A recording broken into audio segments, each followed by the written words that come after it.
आज मैं आपके सामने लेकर आया हूँ जनरल स्टडीज़ के कुछ बहुत ही इम्पोर्टेंट क्वेश्चंस। एक क्वेश्चन कराने का मकसद ये है कि एक तो आपकी रिवीजन हो जाएगी बहुत अच्छे तरीके से, और ये 30 क्वेश्चंस हैं। 30 क्वेश्चंस में लगभग हम 100 क्वेश्चंस कवर कर लेंगे। MCQ उसके ऑप्शन से सारा उस टॉपिक के बारे में मैं आपको बताऊंगा एक एक करके अच्छे से, ठीक है। और बताऊंगा कि और इससे अलावा आपको क्या रिवाइज़ करना है, क्या पढ़ना है, ठीक है। स्पेशली ये मैं एक्साइज के एग्ज़ाम के लिए बना रहा हूँ। हिंदी में मैं इसलिए बना रहा हूँ क्योंकि और बच्चे भी इसका फ़ायदा ले सकें, जैसे जो SSC की तैयारी कर रहे हैं, UPSC की कर रहे हैं, PCS की कर रहे हैं, या किसी और स्टेट की PCS की कर रहे हैं, तो उनको भी फ़ायदा हो सके इन क्वेश्चन के साथ, ठीक है। तो चलिए शुरू करते हैं। First question is who was youngest president of Indian national Congress. सबसे पहले आप मुझे बताओ कि INC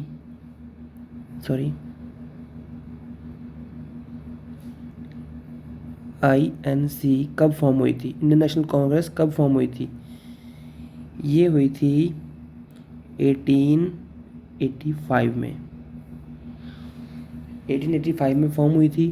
तो उस समय इंडिया के जो वायसरॉय थे वो थे लॉर्ड डफरिन, ठीक है। तो ये आपको याद होना चाहिए, लॉर्ड डफरिन उस टाइम वायसरॉय थे। 1885 में ये फॉर्म हुई थी इंडियन नेशनल कांग्रेस। तो अब हमें बताना है इसके यंगेस्ट प्रेसिडेंट कौन थे।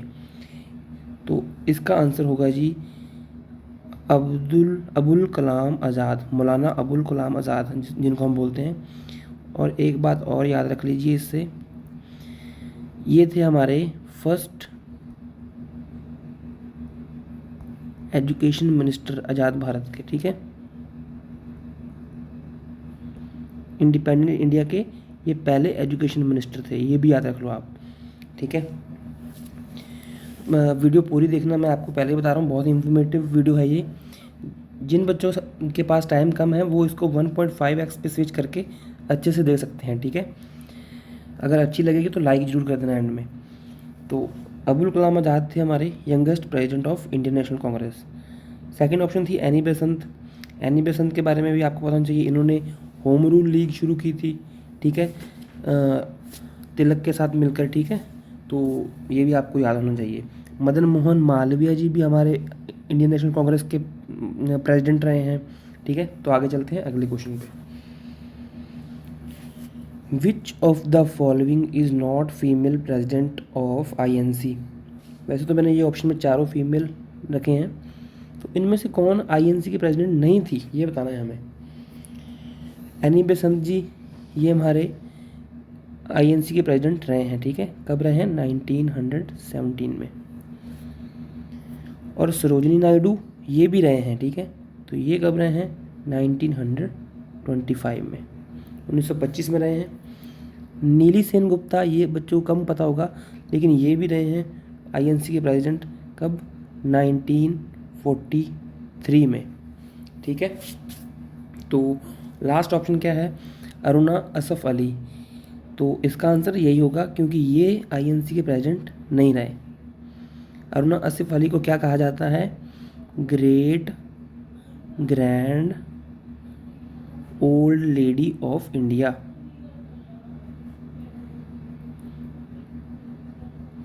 इन्होंने क्या किया था, इन्होंने जब गांधी जी ने 8 अगस्त 1942 को क्विट इंडिया मूवमेंट की घोषणा की थी, तो इन्होंने बॉम्बे में, कहाँ पे, बॉम्बे में इंडियन नेशनल फ्लैग जो कि होस्ट किया था, ठीक है। तो ये याद रखना आपने, अरुणा असफ अली, इनको great grand old lady of India कहते हैं। ये और याद रख लो कि ये दिल्ली की पहली मेयर थी, first mayor of Delhi, she was the first mayor of Delhi, ये भी याद रख लो आप।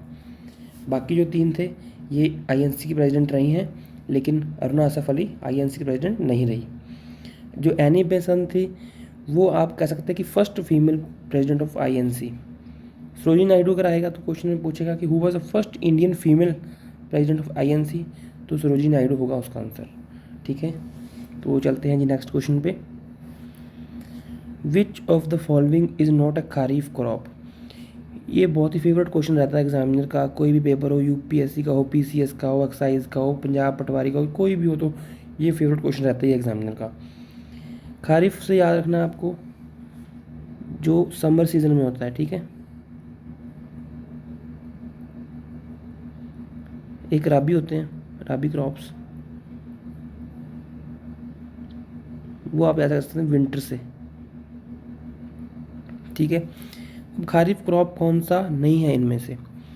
पैडी क्या है हमारा, चावल है ना, वो होता है हमारा गर्मियों में ही, वो है हमारा खरीफ क्रॉप।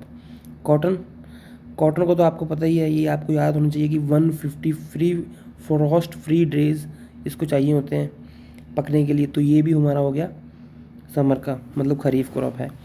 मस्टर्ड, मस्टर्ड जो है हमारा ये है राबी क्रॉप, तो इसका आंसर होगा जी मस्टर्ड। इनमें से खरीफ क्रॉप कौन सा नहीं है, तो मस्टर्ड नहीं है इसका खरीफ क्रॉप, ये एक राबी क्रॉप है, ये है राबी क्रॉप।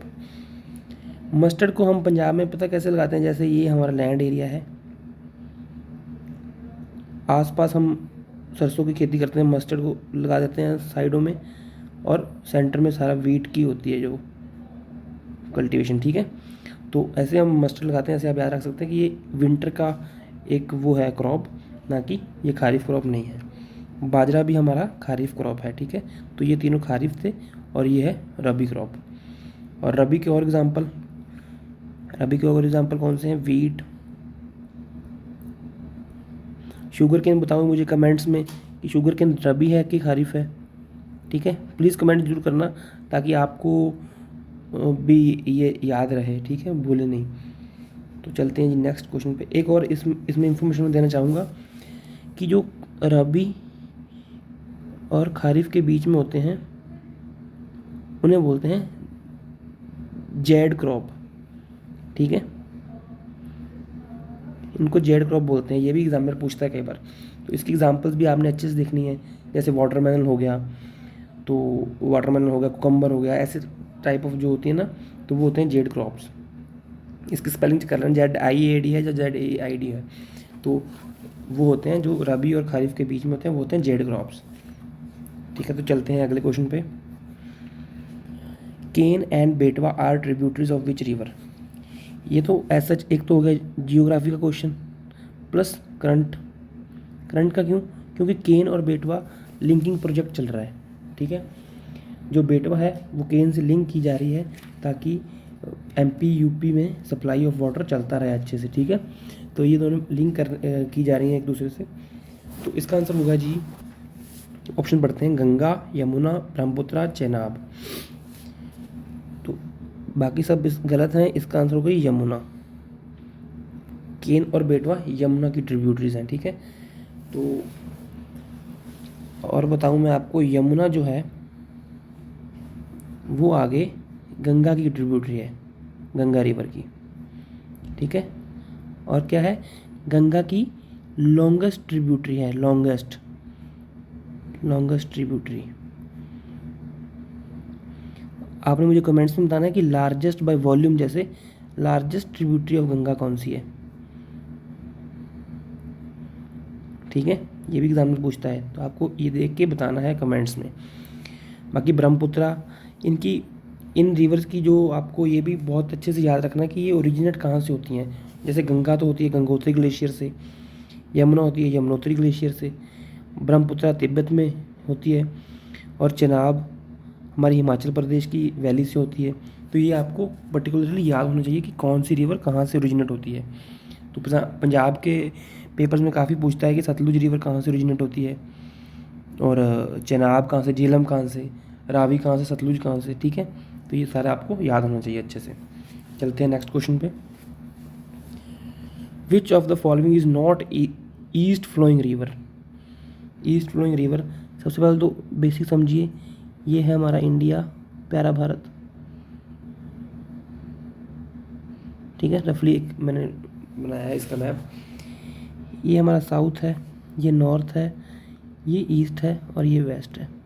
ठीक है, तो which of the following is not east flowing river. इधर रिवर्स फ्लो करते हैं, ये हो गए ईस्ट फ्लोइंग रिवर, इधर रिवर्स फ्लो करते हैं, ये हो गए वेस्ट फ्लोइंग रिवर्स। तो जो नर्मदा है, नर्मदा हमारा फ्लो करती है वेस्ट की तरफ भाई।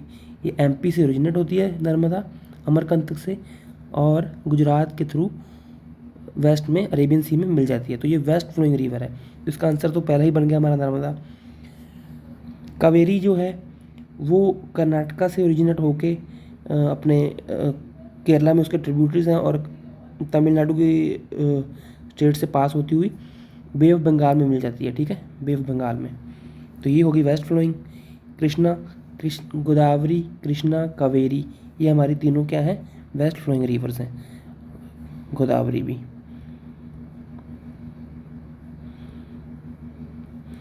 दामोदर, ये भी हमारी ईस्ट फ्लोइंग रिवर है। ठीक है, ये भी बे ऑफ बंगाल में मिलती है। ये हमारे वेस्ट बंगाल झारखंड से निकलती हुई बे ऑफ बंगाल में मिल जाती है। ठीक है, इसको और भी कुछ बोलते हैं, इसको बोलते हैं river of sorrows, river of सोरो।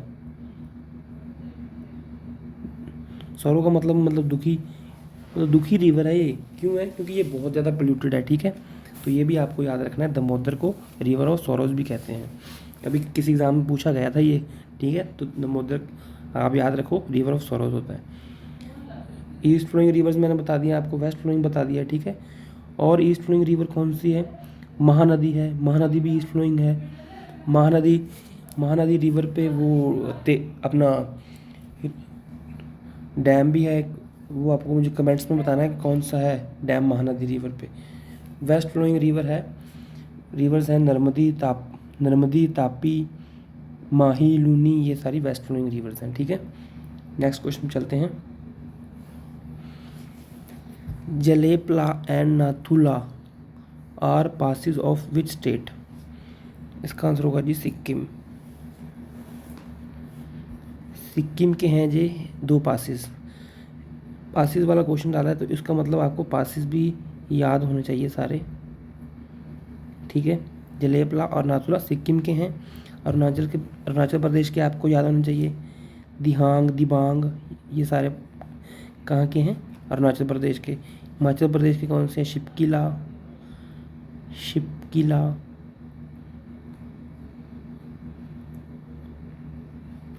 और कौन सा है? रोहतांग पास, और बहुत सारे हैं, वो भी आपको याद रखने हैं। उत्तराखंड में भी हैं, लिपू लेक, माना, तो ये सारे आपको याद रखने पासिस हैं, और भी हैं इंपॉर्टेंट पासिस आपको याद होने चाहिए। ठीक है, बुमदीला, ये भी अरुणाचल प्रदेश में है, बुमदीला। तो इस क्वेश्चन को डालने का मतलब यही था कि आपको पासिस भी याद होने चाहिए। ज्योग्राफी में ये एक इम्पोर्टेंट टॉपिक है। ठीक है, चलते हैं आगे। Which of the following is best quality of coal? Quality of coal depend करती है कि कितनी कार्बन है उसमें। कार्बन ज़्यादा तो मतलब क्वालिटी अच्छी, तो क्वालिटी भी ज़्यादा। तो सबसे घटिया क्वालिटी होती है पीट, उसके बाद आती है लिग्नाइट, फिर बिटुमिनस, फिर एंथ्रासाइट। तो एंथ्रासाइट होगी जी सबसे बेस्ट क्वालिटी ऑफ कोल। और हमारे इंडिया में पाया जाता है सबसे ज़्यादा बिटुमिनस इन इंडिया। बिटुमिनस पाया जाता है इंडिया में सबसे ज़्यादा, इसलिए हम अच्छी क्वालिटी का कोल जो है इंपोर्ट कराते हैं कई बार ऑस्ट्रेलिया से, जब बाहर किसी कंट्री से। ठीक है, तो आपको इसके बारे में पता होना चाहिए। कोल की सबसे बड़ी खदान कहाँ पे है वो पता होना चाहिए आपको। कोल माइंस कहाँ पे हैं, सबसे अच्छा कोल कहाँ से मिलता है, और सबसे बड़ी माइंस कौन सी हैं। ठीक है, तो ये भी इम्पोर्टेंट है। आगे क्वेश्चन है, Kudankulam nuclear power plant is in which state? Kudankulam nuclear power plant, तो ये गुजरात, महाराष्ट्र, तमिलनाडु, कर्नाटका, ये है जी तमिलनाडु में। और बता दूं मैं, कुंदनकुलम इंडिया का सबसे लार्जेस्ट न्यूक्लियर पावर प्लांट है, largest nuclear power plant in India. Gujarat में है जी कौन सा? ककरापारा। महाराष्ट्र में है जी तारापुर, कर्नाटका में है जी कैगा, यूपी में भी है, वो भी आपको देखना है, और कुछ स्टेट्स में भी है, वो आपको अच्छे से देखने हैं न्यूक्लियर पावर प्लांट्स इंडिया के। और जो कुंदनकुलम है वो largest power plant in nuclear power plant in India है। आगे चलते हैं जी। और ये आपको याद रखना कि यूरेनियम में न्यूक्लियर पावर प्लांट में यूरेनियम यूज़ होता है, और यूरेनियम इंडिया में कहाँ पाया जाता है वो भी आपको पता होना चाहिए। Next question is Indira Sagar reservoir is on which river. Indira Sagar reservoir India का लार्जेस्ट रेजरवायर है, इंडियाज लार्जेस्ट रेजरवायर आपको अच्छे से याद होना चाहिए। यूपीएससी में पूछा गया है लास्ट ईयर क्वेश्चन इससे, रेजरवायर से। तो ये आपको पता होना चाहिए कौन सा किस स्टेट में है और कौन सा डैम है उस पर, और उसकी क्या मतलब कुछ करेक्टरिस्टिक पता होना चाहिए, ठीक है। मतलब वो लार्जेस्ट है या स्मॉलेस्ट है या टॉलेस्ट है या जो भी है। तो इंदिरा सागर रेजरवायर है नर्मदा पे, एमपी में, ठीक है। तो ये आपको याद होना चाहिए अच्छे से। मैंने बताया था आपको कि तापी कहाँ है। तापी एक वेस्ट फ्लोइंग रिवर है, नर्मदा वेस्ट फ्लोइंग है, महानदी ईस्ट फ्लोइंग है, और माही वेस्ट फ्लोइंग है। तो ये भी आपको पता होना चाहिए, और स्टेट्स पता होना चाहिए इनकी कौन सी रिवर किस स्टेट से फ्लो करती है। Next question is which of the following is are correct about Hirakud dam. Hirakud dam के बारे में कौन सी स्टेटमेंट्स करेक्ट हैं। It is longest dam in India, बिल्कुल सही। It is situated on Mahanadi river, बिल्कुल सही। It is declared as Ramsar site, बिल्कुल सही। तो इसका आंसर होगा जी all of these. Hirakud dam India का क्या वर्ल्ड का ही लॉन्गेस्ट डैम है ये। लॉन्गेस्ट मतलब जैसे लंबाई में सबसे लंबा डैम है ये, बांध है और इधर रेजरवायर है और नीचे बिजली पैदा होती है, ठीक है। तो ये वर्ल्ड का सबसे लॉन्गेस्ट डैम है, महानदी रिवर पे है, और ये रामसर साइट डिक्लेयर हो चुका है। तो इसमें सारे ही सही हैं। रामसर साइट्स के बारे में आपको पढ़ना है। रामसर कन्वेंशन कहाँ हुई थी, ये हुई थी ईरान में। ईरान में एक शहर है रामसर, तो वहाँ पे हुई थी ये रामसर कन्वेंशन। तो तब से इंटरनेशनल इंपॉर्टेंस के जो कुछ एरियाज़ हैं वो मेंशन किए जाते हैं। तो ये भी आपको अच्छे से पढ़ना है रामसर साइट्स के बारे में। इंडिया में अभी फ़िलहाल 75 हैं। Next question is what is other name of Pong dam. Pong dam का अदर नेम क्या है। पोंग डैम का अदर नेम है जी महाराणा प्रताप डैम, ठीक है। पोंग डैम है किस नदी पे, ये ब्यास नदी पे है, ब्यास रिवर पे है पोंग डैम। एक और है पंदोर डैम, तो एक जैसे नाम है, ये याद रखने हैं आपको। पोंग डैम और पंदोर डैम ये ब्यास रिवर पे हैं, और महाराणा प्रताप डैम कहा जाता है पोंग डैम को। इसका अदर नेम ये है। रंजीत सागर डैम किसको कहते हैं, थेन डैम को, THEIN थेन डैम को रंजीत सागर डैम कहा जाता है। तो ये किस रिवर पे है, रावी रिवर पे है, ठीक है। ये भी आपको याद रखना है। सरदार सरोवर डैम कहाँ पे है, ये है नर्मदा नदी पे, नर्मदा रिवर पे, ठीक है। चलो चलते हैं नेक्स्ट क्वेश्चन पे जी। Grey revolution is associated with. आपको ग्रीन तो बहुत अच्छे से पता होगा, ग्रीन तो हमारी है जो वीट और राइस पे है, ठीक है। आप सबको वाइट भी पता होगा भाई अच्छे से, मिल्क के रिलेटेड है। Father of white revolution is Verghese Kurien, और ग्रीन रेवोल्यूशन के फादर कौन है, जो वर्ल्ड में है वो है नॉर्मन बोरलॉग, और जो इंडिया में है वो है स्वामीनाथन, MS स्वामीनाथन। तो अभी क्वेश्चन है grey revolution is associated with. Grey revolution associated है फर्टिलाइजर से, ये याद रखना है आपको। वीट से है ग्रीन, जूट से है गोल्डन फाइबर, एक गोल्डन रेवोल्यूशन है, एक गोल्डन फाइबर है, ठीक है। तो ये है जूट से है गोल्डन फाइबर, मीट से रेड रेवोल्यूशन है शायद, और फर्टिलाइजर से है ग्रे रेवोल्यूशन, ठीक है। याद रखना है आपको अच्छे से।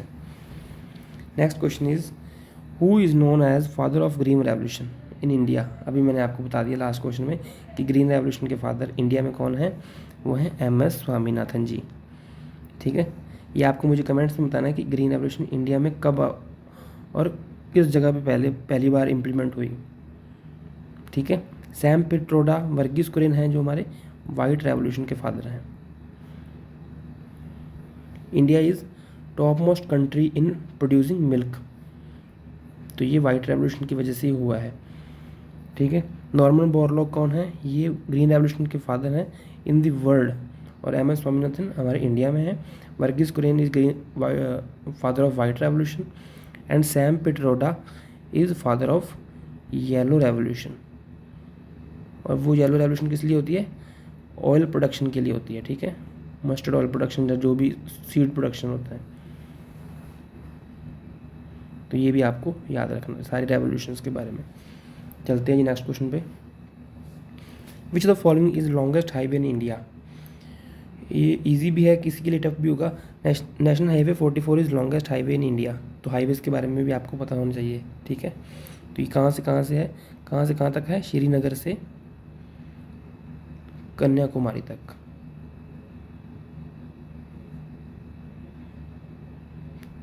तो ये हाईवेज़ के बारे में पता होना चाहिए आपको। नेशनल हाईवेज़ के बाद नेशनल वाटरवेज़ भी हैं, 1 2 3 4, जो अभी कुछ इसमें ऑपरेटिंग है, कुछ बन रहे हैं। बहुत सारे नेशनल वाटरवेज़ बन रहे हैं, तो वो भी आपको पता होना चाहिए। नेशनल वाटरवे जैसे गंगा रिवर पे है, नेशनल वाटरवे 2 जो है वो ब्रह्मपुत्रा नदी पे है। तो ऐसे आपको ये भी जानकारी होनी चाहिए अच्छे से। ठीक है, एग्जामिनर कहीं से भी सवाल बना सकता है, क्योंकि अभी वो नेशनल वाटरवे न्यूज़ में भी चल रहा है, तो ये आपको पता होना चाहिए। नेक्स्ट क्वेश्चन चलते हैं। United Nations General Assembly had declared 2023 as. ये मैं एक्सपेक्ट कर रहा हूँ किसी पेपर में आपको जरूर देखने को मिलेगा, चाहे वो एक्साइज का हो, चाहे वो सीनियर असिस्टेंट का पेपर है शायद अभी, उसमें भी शायद आ सकता है ये, या PPSC का किसी भी पेपर में आपको देखने को जरूर मिलेगा ये question. United nation general assembly ने 2023 को international year for millets declare किया है, वो भी इंडिया के कहने पे। क्यों मिलेट्स को प्रमोट कर रहा है इंडिया मिलेट्स को क्यों प्रमोट कर रहा है, क्योंकि एक तो इनकी न्यूट्रिशन वैल्यू हाई होती है, एक ये वाटर कम कंज्यूम करते हैं। ठीक है, तो इनकी प्रोडक्शन को इंडिया वो कर रहा है, मतलब इसको वर्ल्ड लेवल पे हाईलाइट कर रहा है इस मुद्दे को। ठीक है, तो इसका आंसर होगा जी इंटरनेशनल ईयर ऑफ मिलेट्स। तो ये वाला जो है international year for artisanal fisheries and aquaculture, ये 2022 को डिक्लेयर किया था UN ने। ठीक है, तो ये भी याद रख सकते हैं आप, पूछ सकता है वो 22 वाला भी, या 23 वाला पूछेगा। वैसे मेन तो ये है, ये स्टार मार्क्ड क्वेश्चन है, ये किसी न किसी एग्जाम में पूछेगा, इसको याद रखना। ठीक है, नेक्स्ट क्वेश्चन पे चलते हैं। विच of the following is direct tax. इनमें से डायरेक्ट टैक्स कौन सा है। डायरेक्ट टैक्स का मतलब क्या है कि जो हम पब्लिक डायरेक्टली पे करती है गवर्नमेंट को, मीन्स टू से कोई इंटरमीडिएटरी नहीं है, नो इंटरमीडिएटरी। ठीक है, इनडायरेक्ट टैक्स में होता है एक इंटरमीडिएट और फिर जाता है गवर्नमेंट को। तो ये दो तरह के टैक्स होते हैं, डायरेक्ट और इनडायरेक्ट। तो इनमें से डायरेक्ट टैक्स कौन सा है, तो custom duty, excise duty, service tax, income tax. तो इनकम टैक्स जो है वो है डायरेक्ट टैक्स, बाकी सब जो हैं वो हैं इनडायरेक्ट टैक्सेस। ठीक है, तो याद रखना ये इनकम टैक्स जो है वो है डायरेक्ट टैक्स। ठीक है बच्चों,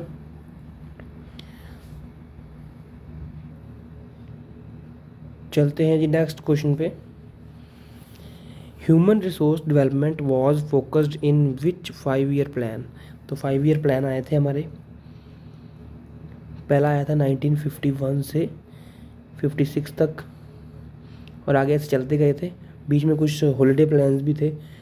तो जवाहरलाल नेहरू ने इसको फोकस किया था 5 ईयर प्लान्स पे, मतलब प्लान्ड इकोनॉमी बनाने का उनका मकसद था।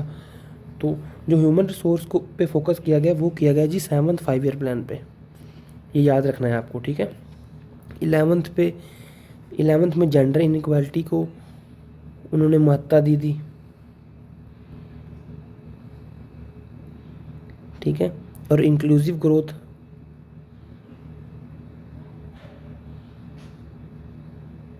और 12th में मोर इंक्लूसिव ग्रोथ।